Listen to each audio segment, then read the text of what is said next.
talk about some music before we get out of here. So the Griselda crew finally dropped What Machine Gun Do. That's their first actual major release.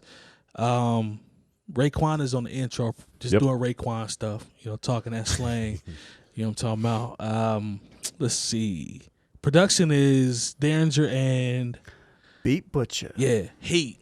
Yeah, he slept on. People don't know about Beat Butcha. Hey, from what I heard, from the production standpoint, there's some slappers on here. Yeah, I think I've got my. Maybe this has already been announced, or maybe it hasn't. My theory behind them bringing Beat Butcha on board is so that they can make that grimy sound and make it all original without having to clear samples. Yeah, which is still an expensive thing, no matter if you got Rock Nation them or not. Yeah, like you still going to have to pay that bread for them samples. But Beat Butcha's a fool. Yeah, he's an absolute fool. I'm not up on him as much as you, but I know the name, and I know he got heat. So from what I heard on this project, man, the joints that stood out to me. The joint with 50 is called City on the Map. That's cold.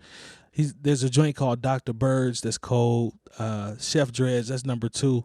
I mean, Benny and Conway, they just in their bag. Like, that's the best way I can describe it. Like, a lot of back and forth on some Styles P, Jada type chemistry. West Side Gun come in and do his swag rap over the top of it or whatever. But that meat and potatoes is in there with Benny and Conway. You got to listen, right, Jay? I did. I guess the best way to describe it for me is it's a perfect kind of wintertime album. Yeah, like makes me want to put a fucking coat on.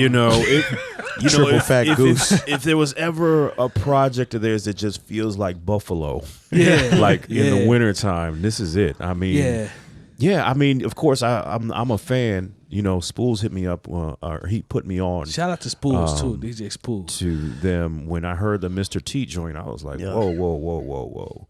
Let's rewind that. Let's get involved with this. Yeah, for sure. I like the project. I'm telling you, if you're a fan, you're going to be into it. Like for other people, like you'd be like, "There's no sunshine on this album," and that's fine. It's not supposed to happen. Because this is wintertime, all gray.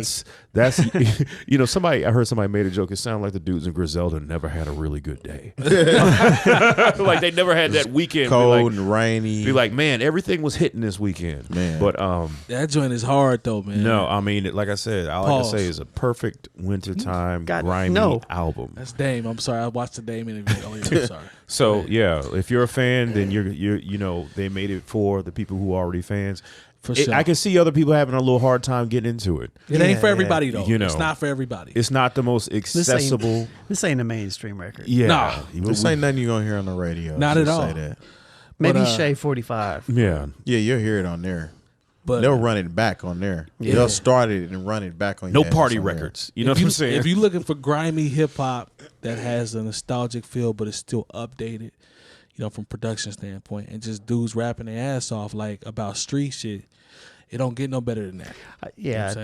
The only difference to me, before you jump in, Terry, the only difference from this project as opposed to any other Griselda project is the production style. Yeah. That's it. And it's still the same style, it's just how they attacked it. You put me on game with that. I didn't think about it like that until you said that. Now I'm going to listen to it differently because there are not that many vocal samples. You don't hear a lot of chopping. It's layered. It's layered, yeah. And when you hear layers, you know that it's actually played. I know what that means, yeah. So, Jay, did you have anything? Yeah, I listened. I didn't make it all the way through it, but I did listen enough to know what's going on because I'm not new to Griselda. For sure. So, it's East Coast rap. Heavy.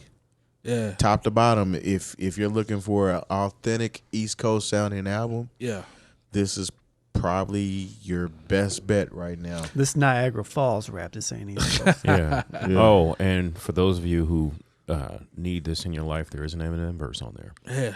It's about 2.5 minutes and changes the entire song, and I ain't catch all of it, but I know it's cold from what I heard. Shout out to them for having both a cosign from Eminem and Jay-Z. Yes, with an album that's got 50 on it as well. Talk about full circle. They got 50. Crazy. They got 50 to rap, huh? Yeah, I'm talking about rap though. Like he actually sounds good. I didn't make it to that joint. I just listened. It sound like old 50. I will say that. Mixtape 50. Yeah. You know what's crazy though? Like people people talk shit about 50 as far as him rapping. Yeah. 50 does not need to rap anymore. Nah, he don't need it no more. The dude is executive producing everything on TV quietly right now. First of all, 50 first